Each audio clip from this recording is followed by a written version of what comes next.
Boa tarde, irmãos e irmãs em Cristo, que o Espírito Santo esteja presente em nosso meio, guiando nossos pensamentos e ações, para que possamos ser verdadeiros discípulos de Jesus, seguindo seus ensinamentos e exemplos em nossa jornada na Terra.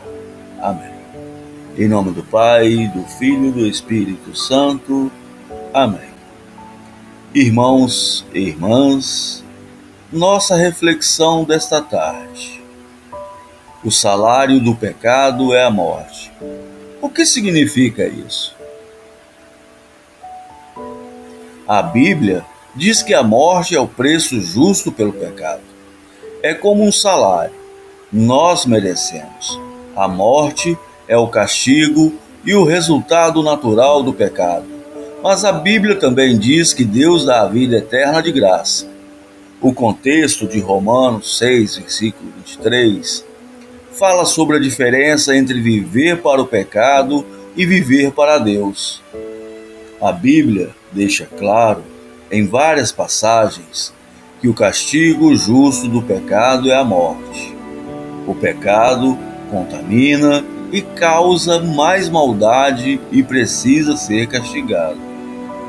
Mas é salvo, está livre do poder do pecado e pode se santificar em Jesus. Romanos 6, versículo 19. O pecado e a morte na Bíblia. Na Bíblia, a morte é mais que morte física, mas a morte começa com morte espiritual. Deus é a fonte de toda a vida.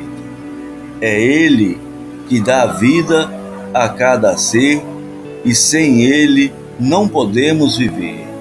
Deus é perfeito e não tolera o pecado. Por isso, o pecado nos separa de Deus. Romanos 3, versículo 23. Essa separação é a morte espiritual. A Bíblia diz que quem ainda não é salvo está espiritualmente morto por causa do pecado, embora ainda esteja fisicamente vivo. O resultado da morte espiritual é a morte física. O corpo é afetado pelo pecado e não pode durar para sempre, porque está corrompido. Essa morte física, que é o resultado da morte espiritual, é chamada a primeira morte. A segunda morte será no juízo final, quando todos os que não são salvos serão lançados no lago do fogo, junto com o diabo e seus servos. A segunda morte é o castigo eterno.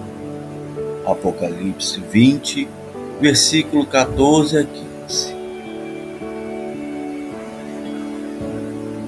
O que Deus diz sobre a morte? O salário do pecado é a morte, mas o dom de Deus é a vida eterna. A morte é o castigo justo do pecado, mas Deus nos ama e não quer nos destruir. Por isso Ele enviou Jesus para levar o castigo em nosso lugar. Nós não merecemos a salvação, mas Deus nos dá esse presente de graça, porque nos ama. Efésios 2, capítulo 4, versículo 5. Quem aceita o presente da salvação que Jesus oferece, tem a promessa da vida eterna. Ficamos desligados do poder do pecado e ligados a Deus. A isso se chama morrer para o pecado e ter a vida espiritual nova em Jesus. Basta arrepender do pecado e aceitar Jesus como Salvador. Assim, eu vos pergunto: o que é arrependimento? A vida com Jesus é diferente da vida no pecado. O pecado só traz problemas, sofrimento e vergonha. Obedecer Jesus leva à santidade e à vida eterna. Quem é salvo ainda vai morrer fisicamente, mas a morte já não é uma coisa ruim para temer. Um dia seremos ressuscitados. Receberemos um corpo novo, não corrompido pelo pecado, e viveremos para sempre com Jesus. Arrependimento é uma mudança de atitude.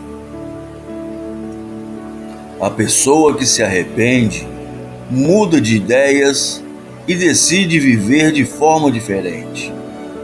A salvação acontece quando uma pessoa se arrepende de seus pecados e se vira para Deus. Arrependimento significa mudar de direção ou mudar o pensamento. Deus nos ajuda a chegar ao verdadeiro arrependimento. Na Bíblia, arrependimento é reconhecer o pecado. Para se arrepender, a pessoa precisa entender que pecou. Todos pecam. A pessoa que se arrepende fica triste porque entende que o pecado é errado. Por isso, pede perdão a Deus. Segundo passo, mudar de vida. Arrependimento não é só ficar triste por causa do pecado. Arrependimento também é decidir mudar de vida.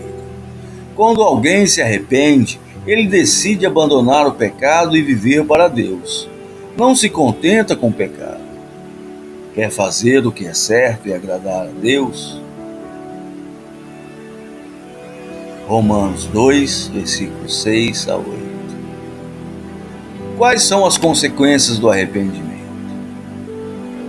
A principal consequência do arrependimento é uma vida diferente.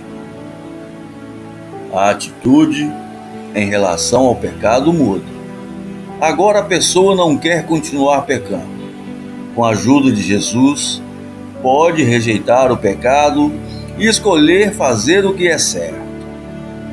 A pessoa arrependida está pronta a aceitar a correção de Deus e aprender como viver de maneira certa.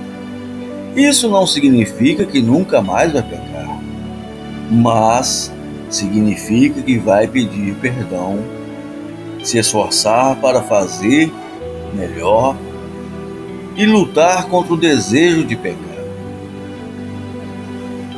Outra consequência do arrependimento é a libertação da culpa. Quando uma pessoa se arrepende, Deus perdoa seus pecados. Agora não precisa viver mais com o peso da culpa. A pessoa arrependida entende que não está mais debaixo de condenação. Com o tempo, o arrependimento traz muitas consequências exteriores. Deus liberta do pecado para poder praticar boas obras. Ele põe o desejo de fazer o bem no coração e ajuda a pôr em prática. Meus irmãos e minhas irmãs em Cristo, agradeço a todos por participarem dessa meditação. Que Deus, nosso Pai, abençoe a todos e tenham um excelente fim de tarde. E até o próximo vídeo. Amém.